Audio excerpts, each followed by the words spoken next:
চোখে চোখ পড়লেই মেনু ভুলে যাবেন, ঠিক এরকম রেস্টুরেন্টে নিয়ে যাব আজকে আপনাদেরকে। রেস্টুরেন্ট অ্যান্ড এই মজার মজার খাবারগুলোর রিভিউ নিয়েই আজকের ভিডিওটা শুরু হতে চলেছে। সো ভিডিওটা না টেনে সম্পূর্ণ দেখতে থাকুন, তাহলেই জানতে পারবেন আজকে আমরা কোন রেস্টুরেন্টে গিয়েছিলাম।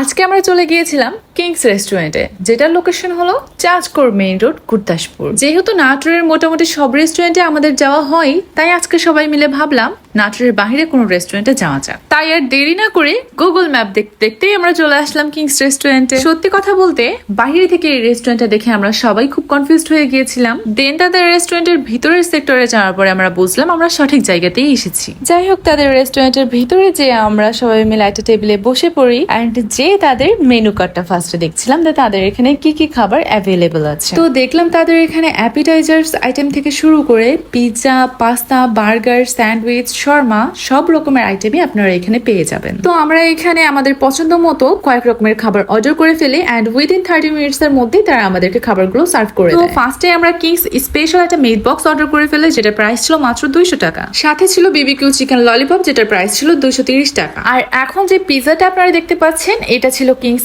স্পেশাল পিৎজা 12 ইঞ্চি, যেটার প্রাইস ছিল 750 টাকা। তো চলুন এত কথা না বলে পিৎজাটা খাওয়া যাক। পিৎজাটাতে ফার্স্ট বাইট দিয়ে আমি যা বুঝলাম, তারা এখানে পর্যাপ্ত পরিমাণে চিজ দিয়েছে এন্ড এটা রেটিং যদি করতে বলা হয় তাহলে আমি বলবো 10 এ 10। এখন যে ওভেন বেকড পাস্তাটা দেখতে পাচ্ছেন, এটার প্রাইস ছিল মাত্র 150 টাকা। এন্ড এই পাস্তাটা যে এত বেশি ইয়াম্মি ছিল, না খেলে আপনারা বুঝবেন না। যারা পাস্তা লাভার আছেন, কিংসে যে অবশ্যই এই পাস্তাটা ট্রাই করতে ভুলবেন। আর এখন আমি আর কণিকা আপু মিলে ট্রাই করছিলাম কিংসের স্পেশাল মিট বক্সটা। মানে এটা এত বেশি মজার ছিল যে আমি একাই খেতে শুরু করেছিলাম। পাশে যে কণিকা আপু বসা ছিল, আমি তো এটা ভুলেই গেছি। এত কিছু খাওয়ার পরেও কেন জানি আমার খুব ফুচকা খেতে ইচ্ছে করছিল, তাই তাদের এখানে লঞ্চ হওয়া নতুন দই ফুচকাটাও আমি ট্রাই করে ফেললাম। তাদের এই দই ফুচকাটা কিন্তু আমার কাছে অনেক ভালো লেগেছে। এটার মাঝে একটা অন্যরকম ফ্লেভার ছিল। যারা অ্যাকচুয়ালি দই ফুচকা খেতে পছন্দ করেন, তারা কিন্তু একবার হলেও ট্রাই করবেন। আর সবশেষে ভাইয়ারা আমাদেরকে একটা স্পেশাল লাচ্ছি সার্ভ করে, যেটা প্রাইস ছিল 100 টাকা। সত্যি কথা বলতে তাদের এখানের খাবারের কোয়ালিটি এন্ড কোয়ান্টিটি অনুযায়ী আমার কিন্তু প্রাইসটা বাজেট ফ্রেন্ডলি মনে হয়েছে।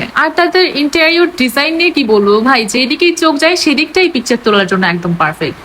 এত সাজানো গোছানো মনের মতো ছিমছাম একটা রেস্টুরেন্ট নাটোর শহরে না পেলেও গুরদাসপুরে কিন্তু আমি ঠিকই পেয়ে গিয়েছি। তাই তো 40 কিলোমিটার পথ পাড়ি দিয়ে চলে এসেছি কিংস রেস্টুরেন্টের এই সুন্দর এনভায়রনমেন্টটা এনজয় করার জন্য।